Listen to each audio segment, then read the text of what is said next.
What's up, guys? Welcome back to episode 5 for Minecraft Pocket Edition Survival Guide series. We have some good news today, guys.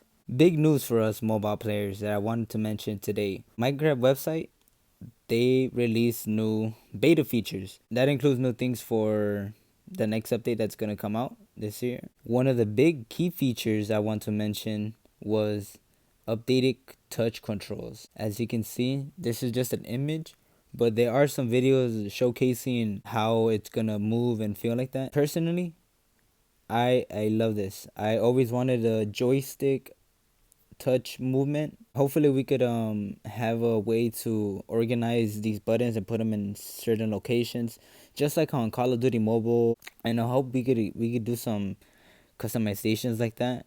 If you guys have any other things you guys want to recommend, there's a link right here. You could inform them to let them know what would to recommend, what to add, and all that.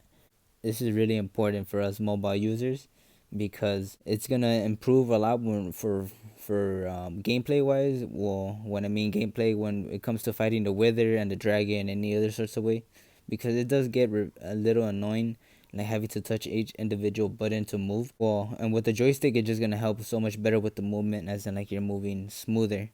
Like I was saying, hopefully we could get some customizations on where we could set these little button prompts right here. If you guys want to learn anything else, go to the minecraftfeedback.com. You're going to see everything related to the new update and other sorts of things like gameplay wise and rarity changes. And I'm excited for what's to come. You guys are wondering what are we going to do today? I think I said earlier we're going to go to the Nether. The reason why we're going to go to the Nether because we eventually have to go to the Nether. I'll show you good methods on how to survive in the Nether. And so you won't have to feel overwhelmed because it does get tough in the Nether, especially on mobile. Make sure you guys have your tools. I have my lucky pickaxe. I got a bow and arrow. You don't want to get hit by skeletons and them having to break all your armor. I know majority of Minecraft players already know how to make a Nether portal. If they can't, they could search it up on YouTube by other YouTubers, and so they could get more recognition as well because, you know, why not? We're gonna go ahead and go inside. I already have things ready, set in motion, and how I do things. Pretty much, you'll spawn in different locations. Sometimes you'll spawn in random locations. Sometimes you'll spawn over locations like this. And yeah, just be careful. Make sure you guys have food. And the reason why I'm here is because we are gonna get resources. If you guys already have your locations, like as in your Nether fortress, you guys already know where it's at. I'll recommend going over there. So that's what I'm gonna do. I'm gonna get a lot of resources that I need, like these trees or this fungi, whatever. Cause I like how it looks with the wood. You grab these twisted vines. You grab this light and these mushrooms. These mushrooms are important. In order to grow these mushrooms into like that, with this, when you put bone meal, it grows into this. But in order to grow like that, I believe you need this block, and in order to get this block, you need silk touch. Next episode, we're gonna do a way and how to get silk touch. I'm gonna go to my other portal location, basically where my end gateway location is at. When I made my portals, I already know where they are, and so what I did was, damn, there's a bunch of hoglins right here. When I made my nether portal, I already figured out where my other nether portal location was. The nether location that I referred to is the one by my end gateway. I want to go ahead and mine the tunnel. I'll recommend mining a tunnel like this so you could pretty much just walk towards your other location without having any trouble. I built this like pretty up high. Like you see, I'm 112 blocks, and the higher the better. Sometimes you'll find little caves like these. Best part of finding these caves, you end up finding nether quartz, and nether quartz are very useful for redstone contraptions. I'll be grabbing all the nether quartz, and I'm gonna see how much I get. And luckily, I have fortune on my pickaxe. That doubles up the amount I'm gonna get. If you're mining from the top of the location like I am, just be careful on mining down because you might fall directly down into a lava lake, and it's no good. That happened before to me, and I got mad a couple times. But now we're no rookies no more. Also, make sure to where your tunnel location is gonna be at. In the meantime, I set up a wall like this because Sometimes hoglins spawn in here. They are gonna try to kill you, but luckily I have nothing to worry about right now. Along the way, if I find any tunnels, I'm gonna look around in them and see if I can find any other useful resource items. Oh, I went the wrong way. Got myself with a predicament right here. And best case scenario, all you gotta do is just be crouching and have your shield, cause these guys do damage. But if you have your sword and you're just constantly hitting them like this and just going back, you're gonna be good. Luckily, I have fire aspect, and I'm basically getting cooked meat from that. If you feel bad of killing cows, you could kill these guys since their names are hoglins, but in real life, there's no such thing as hoglins. Let's go scavenge for more nether quartz. Like if you can't find any gold in your world, the nether has tons of source of gold, like literally a bunch, but they're nuggets. They're gonna be useful for piglin trading. Since they like gold ingots, they just like to look at it and steal your gold, and they'll drop whatever they drop. I don't know, whatever they have. If you can't find any gold, the nether is a good place to find gold. This is why a lot of people mine to the roof, because they don't want to deal with mobs, and who wants to be dealing with mobs all the time? I try to attract them towards me so I could just hit them in one spot.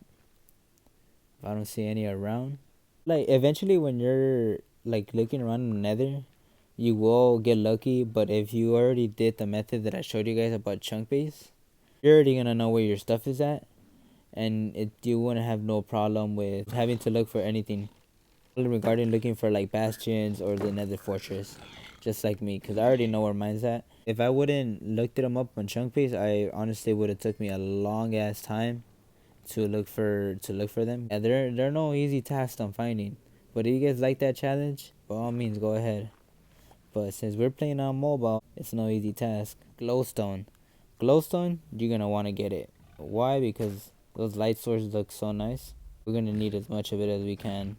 Glowstone powder is also used for potions. We're gonna go ahead and grab as much as we can of this. I remember at chunk base, it told me that the war forest was nearby this side. Not to worry about the piglins, unless you aggravate them. And aggravating, I mean which you hit them. Yeah, don't do that because they're friendly. They're passive until you do something stupid. But here we are, guys. We made it to the warped biome. I believe it's called the warped. Yeah, the warped biome.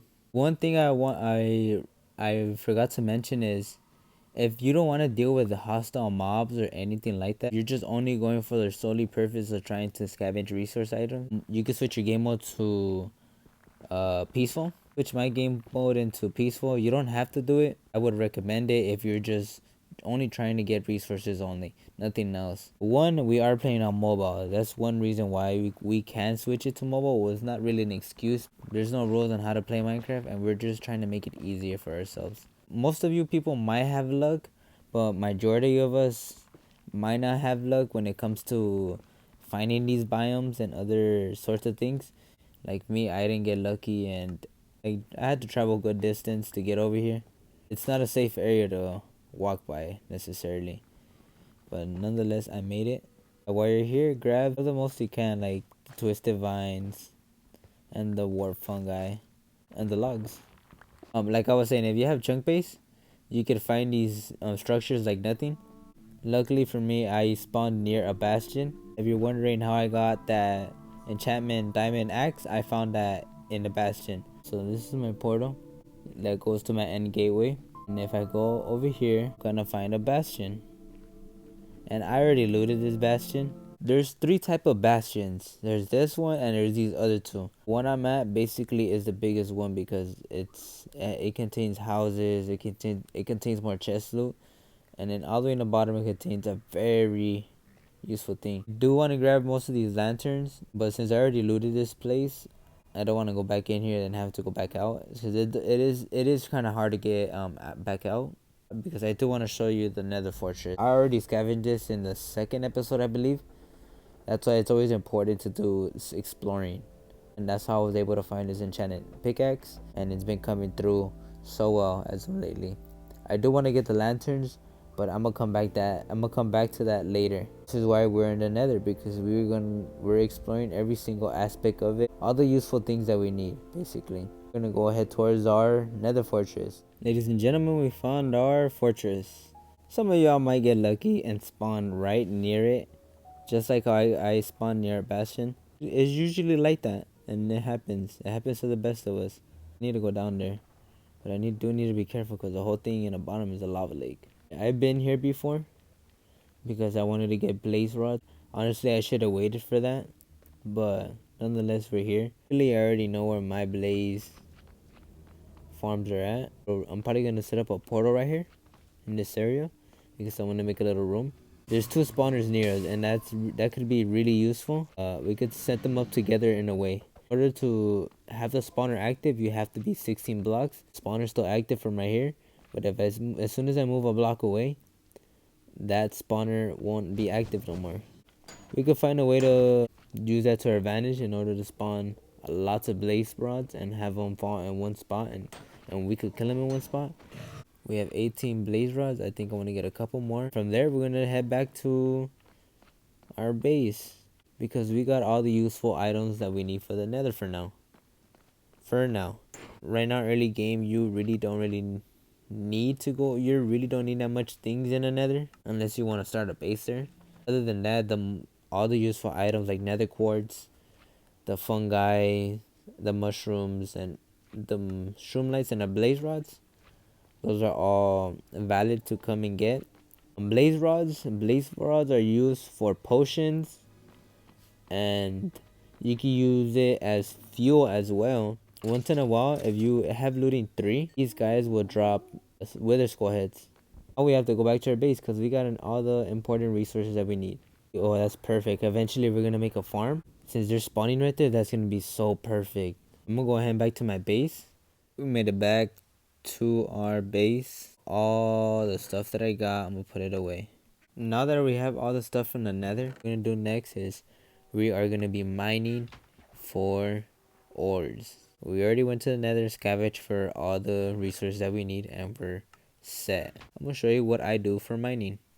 What we're gonna do, it's very easy. I made 3 pickaxes because I do not want to use my enchanted one, and this enchanted one is gonna be used for getting all the ores that I want to get. A couple episodes back, I said that exploring a cave, like a big deep cave, is a good way to find resources. Unfortunately, like the cave that I'm in, the caves that I have, they probably have a lot of resources. I'm just not looking right because I have no luck on finding them. Usually people have their own strategies and how to go mining. There's no correct way in how you want to mine stuff. Like I said last episode, I usually go along the way. Whatever I find, I collect. Mostly looking for iron because we're gonna be needing that for the contraptions that I was telling you about, like more redstone contraptions and hoppers. It's better to grab the most resources you can. We need all the resources that we can get because you don't want to be having to feel backtracked and having to go back and forth and having to get more. We are gonna make an iron farm. It's gonna be a couple episodes from now, and it's gonna be really easy too. I came to my end portal location. What I wanted to say was when you're trying to look for caves or any other things like that, I don't know why, but sometimes villages will have caves right next to them and they will lead to deeper caves. I came in here because I wanted to get lava, and the more down the better. What I try to do is try to have a whole row of iron ore. In this case scenario, we are going to try to grab the most we can. I'm not even gonna lie, sometimes I don't even know how I get to the places that I get to. This place looks nice. So far so good. We do need to get more redstone.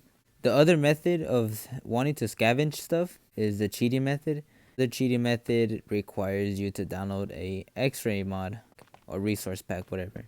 Resource packs could give you advantages on looking at where the ores are at, like diamond, netherite, and everything like that. Like it's really useful when you just don't want to waste time and you just want to grab all the resources you want. And eventually, I'll show you how to download packs. Because once you know how to download packs, you can download whatever you want. But I'm not going to be using that. And I want to show you the possibilities what you can do without cheating. And especially on a phone. And look at that, a mine shaft. Yeah, I've been here before. I forgot about this place. This is where I found some enchantment books. And I believe I haven't searched all of it. We're gonna try to get back up there. I made it to the top part. Now that we have our fortune pickaxe, we're gonna mine all the ores that we find in here. We didn't even cheat to grab all these items. This is all resource scavenging, guys.